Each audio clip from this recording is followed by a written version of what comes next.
Сәлем баршаңызға, сіздермен бірге дәметкен пайдалы асқабақ қосылған жарма ботқасын дайындаймыз. Алдыңғы уақытта әлі де көп видео рецепттермен бөлсем, сондықтан да менің арнама тіркеліп кетуге ұмытпаңыздар.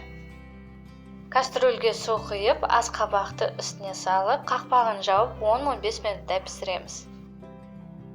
Асқабағымыз жұмсақ болып піскен соң, дәміне қарай тұз, 2 ас қасық қант салып, жарты стакан сүт, ұнтақ жармамызды қосып, араластырып тұрамыз.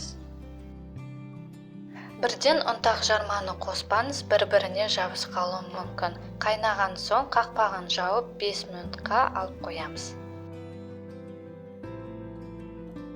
5 минут уақытымыз өтті, асқабақ қосылған ұнтақ жармамыз дайын болды. Міндетті түрде осындай қылып пісіріп көруге кеңес беремін. Видеоның соңына дейін қарағандарыңызға рахмет, сіздермен бірге болған дәметкен.